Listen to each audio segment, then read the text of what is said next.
बातें करते हम खेतों की और उसके रखवाली की, बाग बगीचा फल फूलों और फसलों की हरियाली की। हम बीजों की बातें करते उत्तम जल संसाधन की, हम तकनीकी बातें करते फसलों के उत्पादन की। हर किसान का सपना सच हो जीवन सुखद बनाने को, गाँव-गाँव के हर आंगन का प्यारा सा ये दर्शन। कृषि दर्शन, कृषि दर्शन, कृषि दर्शन, कृषि दर्शन, कृषि दर्शन, कृषि दर्शन, कृषि दर्शन, कृषि दर्शन। कौन कहता है कि आसमां में छेद नहीं हो सकता, एक पत्थर तो तबीयत से उछालो यारो। नमस्कार, कार्यक्रम कृषि दर्शन में सभी किसान भाई बहनों का स्वागत है। किसान भाइयों, आज हम बात करेंगे तसर पालन की, लेकिन सबसे पहले देख लेते हैं कृषि समाचार। नमस्कार, कृषि समाचार में आपका स्वागत है। मैं हूं दिव्यांशु। आइए देखते हैं कृषि समाचार में क्या है खास। रबी फसल लगाने से पहले मिट्टी और बीज को करें उपचारित। मटर फसल की पाउडरी मिल्यू रोग और फली छेदक कीटों से करें बचाव। और प्याज की बेहतर खेती के लिए लगाएं अनुशंसित प्रभेद पूसा रेड। अब समाचार विस्तार से। रबी फसल लगाने से पहले अपने खेतों की मिट्टी और उसमें लगने वाले बीजों का उपचार जरूर करें। इससे फसलों में रोग लगने की संभावना कम हो जाती है। बीज और खेतों की मिट्टी को अनुशंसित रासायन और जैवनाशी से उपचारित करें। खेत में लगे मटर फसल को पाउडरी मिल्यू रोग और फली छेदक कीटों से बचाव करें। पाउडरी मिल्यू रोग मटर फसल की पत्तियों पर सफेद पाउडर के रूप में जमा होता है। रोगी पत्तियां सख्त होकर मुड़ जाती हैं और अधिक संक्रमण होने पर सूखकर झड़ जाती हैं। वहीं फली छेदक कीट मटर फसल को नुकसान पहुंचाते हैं। किसान भाई, बेहतर खेती के लिए नर्सरी प्रबंधन पर ध्यान देना आवश्यक है। नर्सरी के लिए जमीन से 6 इंच ऊंचा, 1 मीटर चौड़ा और लंबाई जरूरत के अनुसार एक बेड तैयार करें। इसमें 12 से 15 किलो कंपोस्ट खाद, 400 ग्राम करंज खली और 40 से 50 ग्राम पोटास मिलाएं। इससे पौधा मजबूत होता है। देखिए, किसान बंधु का जो है सबसे महत्वपूर्ण चीज़ है वो है नर्सरी। नर्सरी का प्रबंधन किस प्रकार से करें, तो नर्सरी का प्रबंधन करने के लिए वो ज़मीन से 6 इंच ऊपर, 1 मीटर चौड़ा, लंबाई आवश्यकता अनुसार वो जो है एक बेड बनाते हैं। बेड काफ़ी जो है उपजाऊ होना चाहिए और उपजाऊ अगर है तो उनका जो है 1 स्क्वायर मीटर पे कम से कम 12 से 15 किलो कंपोस्ट खाद या केंचुआ खाद डालते हैं, 400 ग्राम करंज खली डालते हैं और उसके बाद जो है हम लोग पोटास युक्त कोई जो है 40-50 ग्राम फर्टिलाइज़र जो है उसको हम लोग उसमें डालते हैं, ताकि जो है पौधा हमारा ज़्यादा अच्छा मजबूत हो। और कोशिश करते हैं कि उसमें इंसेक्ट प्रूफ नेट आता है, उस नेट से जाली से ढक देते हैं, ताकि बाहर में जो है जो भी तितली है वो उसके अंदर उड़ करके अंडा न दे और वहाँ से हमारे मेन प्लॉट में वो कीट का जो है प्रकोप कम हो। प्याज की खेती से अधिकाधिक उत्पादन लेने के लिए 10 किलोग्राम बीज प्रति हेक्टेयर लगाएं। कतार से कतार की दूरी 15 सेंटीमीटर और पौधा से पौधा की दूरी 10 सेंटीमीटर रखें। बेहतर उत्पादन के लिए अनुशंसित प्रभेद में पूसा रेड, पूसा रत्नार, N53, अर्का निकेतन, अर्का कल्याण, एग्रीफाउंड डार्क रेड लगाएं। प्याज की खेती के लिए बलुई दोमट मिट्टी उपयुक्त है। बुआई के समय कंपोस्ट 200 से 250 क्विंटल प्रति हेक्टेयर, नेत्रजन 100 किलोग्राम, स्फूर 60 किलोग्राम, पोटास 60 किलोग्राम प्रति हेक्टेयर खेत में मिलाएं। साथ ही 8 से 10 दिनों पर सिंचाई करते रहें। किसान भाई, खेतों में बीज और खाद छिड़कने के लिए फर्टिलाइजर कम सीड ब्रॉडकास्टर नामक कृषि यंत्र का प्रयोग कर सकते हैं। इसकी कार्यक्षमता 2 एकड़ प्रतिदिन है। आज की विशेष जानकारी है भिंडी फसल में बंधक कीट और फलछेदक कीट के रोकथाम के बारे में। किसान भाई, अगर आप भिंडी फसल लगाए हुए हैं या लगाने जा रहे हैं तो रासायनिक कीटनाशी दवा के बिना बंधक कीट और फलछेदक कीट की रोकथाम के उपाय जान लें। उपाय बिल्कुल आसान है। भिंडी फसल वाले खेत के चारों ओर मक्का या ज्वार फसल लगा दें। ये कीटों को रोकने का काम करता है। और अब एक नजर राज्य के 5 प्रमुख शहरों के मौसम के मिजाज पर। आज राज्य के 5 प्रमुख नगरों के अधिकतम और न्यूनतम तापमान कुछ इस प्रकार दर्ज किए गए। रांची का अधिकतम तापमान 25। कृषि समाचार में आज इतना ही। अगले दिन अगले अंक में फिर मुलाकात होगी कुछ ताजा तरीन खबरों के साथ। तब तक के लिए दीजिए इजाजत। नमस्कार, जोहार। कृषि समाचार में किसान भाइयों, आपने देखा मौसम का मिजाज, मंडी भाव और कृषि जगत में क्या कुछ नया हुआ है उसके बारे में विस्तृत जानकारी ली। जानकारी हम देंगे, लेकिन उससे पहले छोटा सा विराम, कहीं मत जाइएगा, क्योंकि विराम में भी आपके लिए संदेश। भारत सरकार का हर प्रयास किसानों को दे रहा है एक नई आस।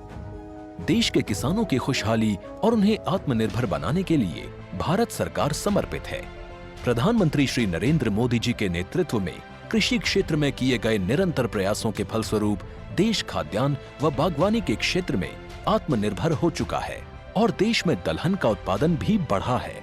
इसी तरह भारत सरकार ने खाद्य तेलों के उत्पादन को बढ़ाने के भी अनेक प्रयास किए हैं। इसी क्रम को आगे बढ़ाते हुए माननीय प्रधानमंत्री श्री नरेंद्र मोदी जी के नेतृत्व में भारत सरकार ने दूरदर्शी निर्णय लेते हुए राष्ट्रीय खाद्य तेल मिशन ऑयल पाम की शुरुआत की है। इस मिशन से देश भर के किसानों को बहुत लाभ मिलेगा।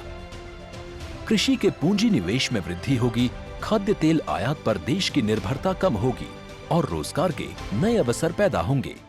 खाने के तेल में आत्मनिर्भरता के लिए अब राष्ट्रीय खाद्य तेल मिशन ऑयल पाम का संकल्प लिया गया है।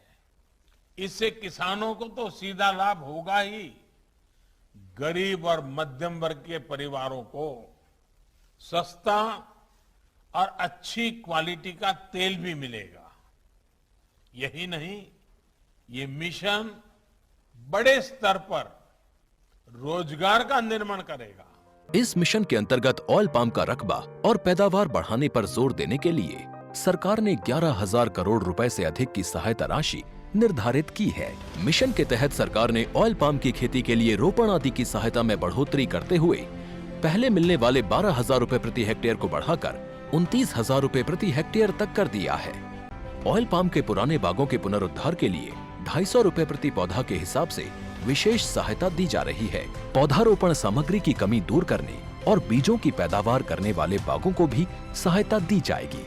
इसके तहत 15 हेक्टेयर ऑयल पाम उद्यान के लिए 80 लाख रुपए तक की सहायता राशि दी जाएगी। इसके अलावा नर्सरी विकास के लिए 40 लाख रुपए तक तय किए गए हैं। पूर्वोत्तर और अंडमान राज्यों के लिए विशेष सहायता का भी प्रावधान है।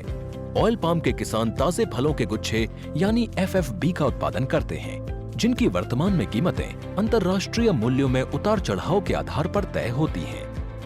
पहली बार केंद्र सरकार ताजे फलों के गुच्छे की कीमत के लिए किसानों को आश्वासन दे रही है। ये व्यवहार्यता मूल्य यानी VP कहलाएगा, यानी किसानों को कोई घाटा नहीं होने दिया जाएगा। व्यवहार्यता मूल्य VP तय करने की शुरुआत 1 नवंबर से होगी और अगले वर्ष 31 अक्टूबर तक जारी रहेगी। इसे ऑयल पाम वर्ष कहा जाएगा। इस योजना के तहत वर्ष 2025-26 तक ऑयल पाम का रकबा 6.5 लाख हेक्टेयर सृजित करने और कच्चे ऑयल पाम की पैदावार वर्ष 2025-26 तक 11.20 लाख टन पहुंचाने का लक्ष्य निर्धारित किया गया है। सरकार के इस महत्वपूर्ण निर्णय से देश में ऑयल पाम की खेती करने वाले किसानों में विश्वास पैदा होगा और वे खेती का रकबा बढ़ाएंगे। इस तरह पाम ऑयल का उत्पादन भी बढ़ेगा, जिससे किसानों की आय बढ़ेगी और ग्रामीण अर्थव्यवस्था भी सुदृढ़ होगी। विराम के बाद एक बार फिर से सभी किसान भाई बहनों का स्वागत है और वादे के मुताबिक अब बात करते हैं तसर कीट पालन की। झारखंड की जो जलवायु है, यहाँ पर तसर पालन के लिए काफ़ी उपयुक्त मानी जाती है। यहाँ के पेड़ पौधे, यहाँ के जंगली इलाके। किसान भाई बहन खेती बाड़ी तो करते हैं, साथ ही साथ कुछ किसान जो है तसर पे भी हाथ आजमाते हैं और उन्हें काफ़ी मुनाफा भी होता है।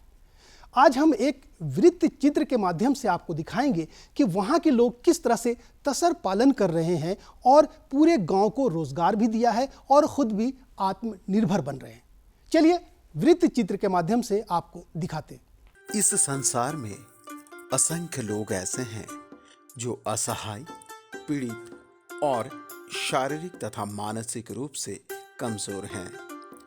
समाज इन्हें हकारत की दृष्टि से देखता है, लेकिन कई ऐसी संस्थाएं हैं जो न केवल इन्हें जीवन जीने के लिए प्रेरणा देती हैं, बल्कि इन्हें कौशल और कर्म से भी जोड़ती हैं। यह सेवा, मानवता और कर्म का उत्कृष्ट उदाहरण प्रस्तुत करती हैं। ऐसी ही एक संस्था है Missionaries of charity leprosy rehabilitation centre, Radha Rani Nagar. राजधानी रांची के इटकी रोड स्थित यह सेंटर न केवल मानवता की सेवा के लिए जाना जाता है, बल्कि यहाँ रहने वाले कुष्ठ रोगी कृषि कार्य से भी जुड़े हुए हैं। यहाँ कभी मरीज के रूप में आए लोग समय के साथ स्वस्थ भी हुए और कृषि को कर्म के रूप में अपनाया। आज की तारीख में ये न केवल स्वाभिमान के साथ रोजगार प्राप्त कर रहे हैं, बल्कि भविष्य के प्रति आशान्वित हैं और उपेक्षितों के लिए प्रेरणा भी। यहाँ जो संस्था जो इनके नाम पर, जैसे आप लोग जानते होंगे कि mission of charity leprosy rehabilitation centre Radha Rani के नाम से जाना जाता है। और इसका मतलब है कि ये जो अभी हमारे साथ जो लगे हुए हैं, ये सब कुष्ठ रोगी हैं जो सड़क पर थे, जिनको यहाँ पर उनकी सेवा की गई। और सेवा के पश्चात अभी ये लोग समाज से तो तिरस्कृत किए गए हैं, लेकिन उनको हमने, जैसे हमारी मदर तेरेसा हमें बतलाई है, कि प्रत्येक जन ईश्वर की प्रतिमा में बनाए गए हैं। हालांकि इस सेंटर में विभिन्न कार्यों के लिए भिन्न भिन्न लोग हैं, लेकिन कई ऐसे लोग हैं जो पूरी शिद्दत के साथ रेशम उत्पादन का कार्य कर रहे हैं। ये परिश्रमी, ईमानदार और जिम्मेदार व्यक्ति हैं। जी, और ये बहुत परिश्रमी, ईमानदारी और बहुत जिम्मेदारी हैं। उदाहरण के लिए बतला सकती हूँ कि जब ने ये जो कीटाणु जो वृक्षों पर लगाए, उसके बाद बारिश हो गई और जिसके वजह से कीड़े मरने लगे, और तुरंत उन्होंने संख्या के अनुसार हमको बतलाया कि सिस्टर आज के दिन में इतने कीड़े मर गए हैं। और इसलिए तुरंत तसर सेंटर को खबर दीजिए। और काफी एक्टिव होके इस बहुत खेती एक्टिव को ये करते हैं करते और हैं। काफी लगे रहते हैं अपने पूरे अपने मन और ये से पूरे समय के साथ यहाँ लोगों ने तसर रेशम के उत्पादन के कौशल को विकसित कर लिया। इन्हें साफ सफाई, कीड़ों के पालन पोषण और स्थानांतरण की संपूर्ण जानकारी है। तो उनकी क्षमता के अनुसार जो उनमें जो आंतरिक जो छिपा हुआ है, उन्हें हम बड़े ध्यान गौर से देखते हैं और उनकी क्षमता के अनुसार, उनकी योग्यता के अनुसार उनको अलग अलग काम में लगाते हैं। और वे भी अपना उत्साह और अपना मनोभावना प्रकट करते हुए वो भी सब काम में जुड़ते हैं। यहाँ उत्पादित तसर रेशम से मरीजों के लिए पोशाक, बेडशीट, बैंडेज इत्यादि तैयार किया जाता है, जिससे रोजगार और आमदनी तो प्राप्त होती ही है, साथ ही साथ इससे मानवता की सेवा का भी आनंद प्राप्त होता है। अन्य धागे भी खरीदे जाते हैं ताकि उन धागों से इनके बड़े घावों के लिए बैंडेज और गोश्त बनाया जाता है। और उसके अलावा बेडशीट, लुंगी, साड़ी और टी शर्ट बनाए जाते हैं। महेंद्र, मार्शल और कृष्णा ऐसे ही कुष्ठ रोगी थे जो समाज से उपेक्षित थे। ये रिहैबिलिटेशन सेंटर में तसर रेशम से जुड़े। इन्हें तसर रेशम उत्पादन की तमाम तकनीकों की जानकारी हासिल है। इससे हम लोग देखिए थोड़ा सा इसको करते हैं तो दूसरा काम भी उतना हम लोग से नहीं हो पाता है। जो हम लोग थोड़ा सीखे हैं उसी को हम लोग करते हैं। मतलब इस काम को करने में आप कह सकते हैं कि संस्थान का भी काफी योगदान हाँ, है। संस्था का भी थोड़ा इसमें योगदान है। तो इसका प्रशिक्षण फिर कैसे आपको मिला? इसको हम लोग यहीं से ही सीखे थे। पहले कोई दूसरा करता था, उसी को हम लोग देखने के बाद उसको सीखे हैं। आके आप लोगों को हाँ, फिर ये हम लोग को जो कुछ थोड़ा दिक्कत होता है तो इसको हम लोग को, जैसे हम लोग तसर ऑफिस से सर सब आते हैं, हम लोग को वो सब बताते हैं क्या करना है क्या नहीं करना है। अच्छा, वो बार बार आकर आप लोग को हर चीज़ को मतलब बताते रहते हैं, समझाते रहते हैं कि कैसे क्या करना है नहीं करना, मतलब प्रशिक्षण देने के साथ हाँ। और रोजाना आके देखभाल भी करते हैं। हाँ, आप ऐसा देखभाल करना भी चाहते करते हैं। महेंद्र तकरीबन 20 वर्षों से तसर उत्पादन से जुड़े हैं। इन्हें तसर उत्पादन की तमाम तकनीकियों की जानकारी है। इन्हें तसर उत्पादन का विधिवत प्रशिक्षण तो प्राप्त नहीं हुआ है, परंतु देख जानकर तसर रेशम का उत्पादन करना सीख गए हैं और इन्हें केंद्रीय तसर रेशम संस्थान के अधिकारियों का मार्गदर्शन भी मिला है।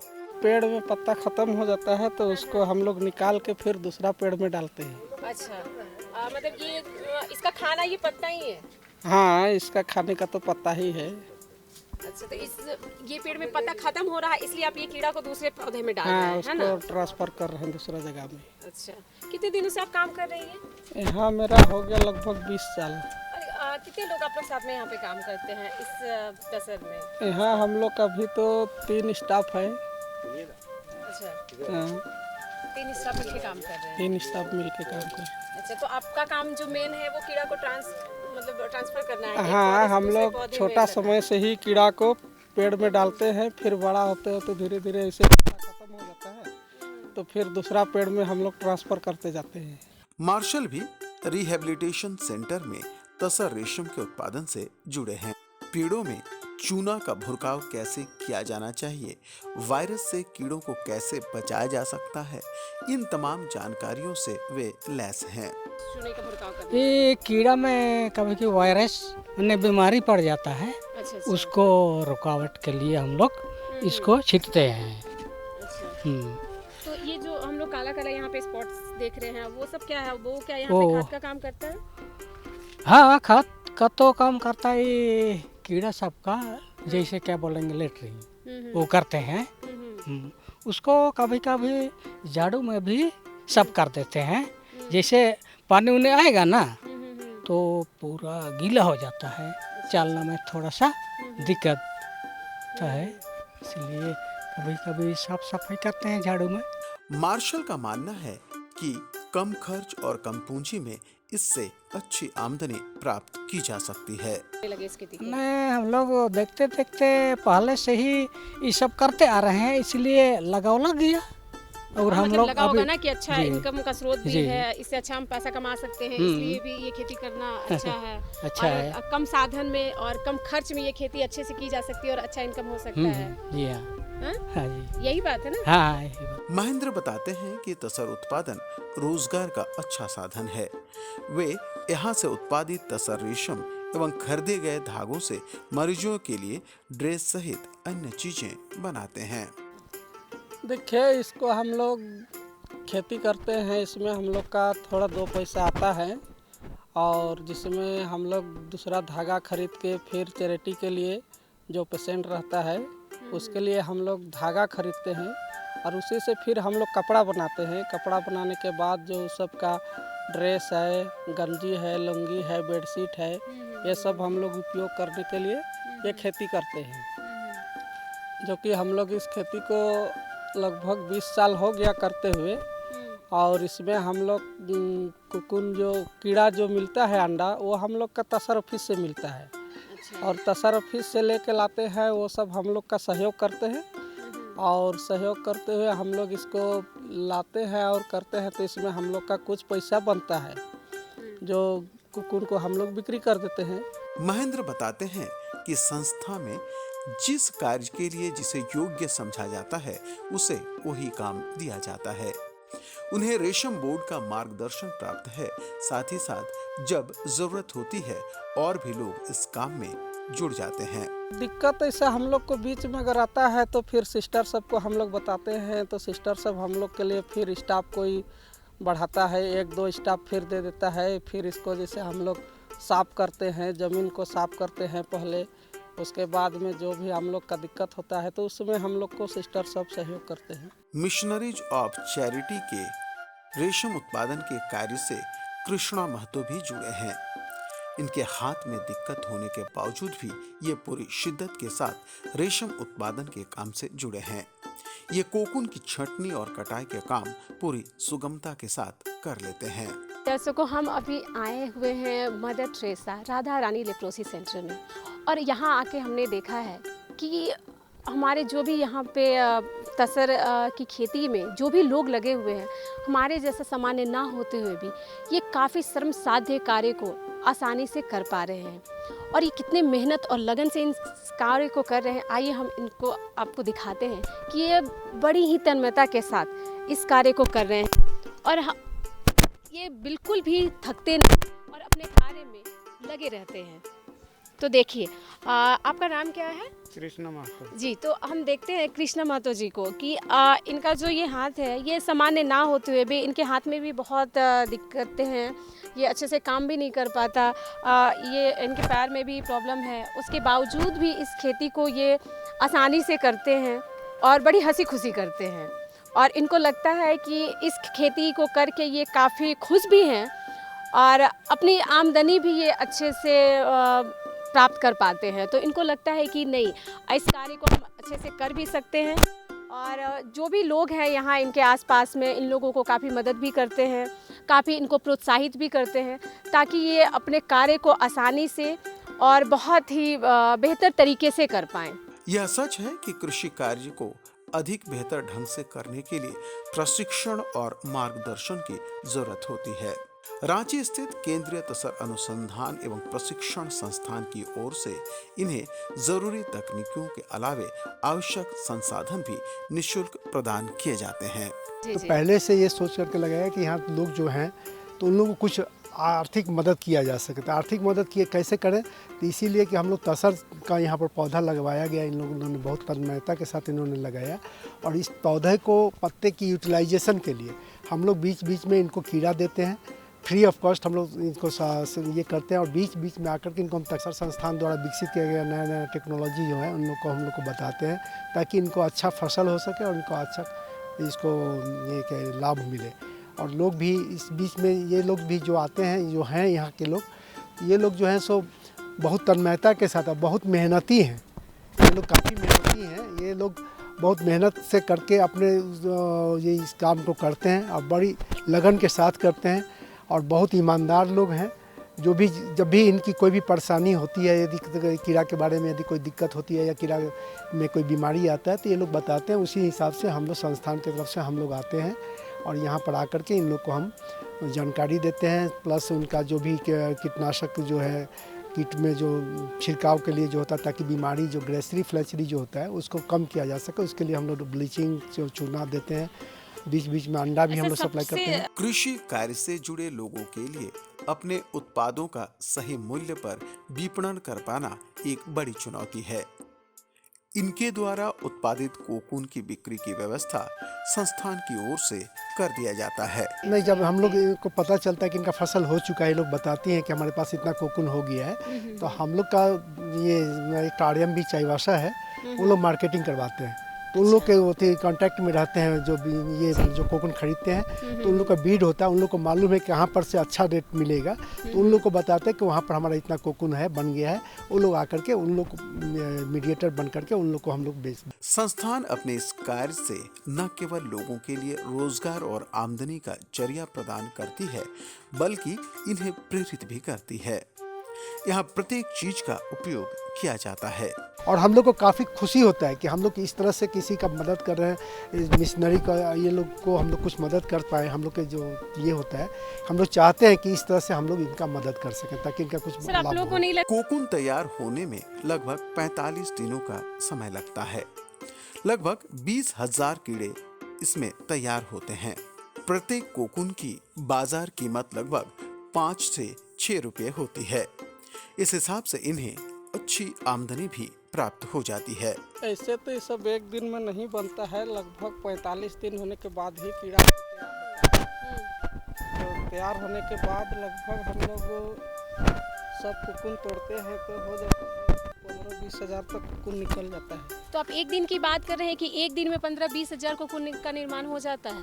एक दिन में नहीं होता है, ये तो पूरा क्लियर बनने के बाद होता है, सब जमा करते हैं। अगर हम प्रत्येक दिन की बात करते हैं तो प्रत्येक दिन में कितने कोकून का निर्माण हो जाता है? प्रत्येक दिन में तो ऐसे 500,000 इससे होगा। अच्छा, तो 500,000 के लगभग आपका एक दिन में कोकून निर्माण हो जाता है। तो ये इसका जो सेलिंग प्रोसेस है वो आप लोग एक दिन में करते हैं या जब पूरे प्रोसेस कंप्लीट हो जाता है, ढेर सारा कोकून हो जाता है, उसके बाद आप सेंटर को बताते हैं कि इतना सारा हमारे पास कोकून इकट्ठा हो गया, आप आकर ले जाइए? ये तो पूरा हम लोग इकट्ठा करते हैं, काटने के बाद जितना भी है उसको सब काट के लगभग कितना कोकून एक साथ निर्माण होता है तब आप लोग इसको सेल करते हैं? पूरा कटने के बाद हो जाता है 20-22 हज़ार जो भी होता है, उसके बाद ही करते हैं इकट्ठा। तो हम बात करेंगे जो पूरे 20-22 हज़ार आप कोकून की बात करें तो प्रत्येक कोकून का कॉस्ट क्या आता है और वो सारे कोकून कितने में बिक जाते हैं? ऐसे तो अभी हम लोग का एक कोकून लगभग 5-6 रुपया पीस में बेचते हैं, पीस का हिसाब से। अच्छा। तो मतलब कोकून का जो सिर्फ कोकून का एक पीस के हिसाब से इसका कॉस्ट हो जाता है कि 5 से 6 रुपया में प्रत्येक कोकून बिक जाएगा। मतलब इसकी साइज से कोई खास लेना देना नहीं होता है ना? आप कहना ये चाह रहे हैं। अच्छा, तो मतलब कोकून के हिसाब से ये जो बिकता है तो कम से कम कितना आमदनी हो जाता है सालाना की अगर हम बात करें तो कितना आमदनी आप लोग आपकी संस्था प्राप्त कर लेती है और आप लोग इससे कमा लेते हैं?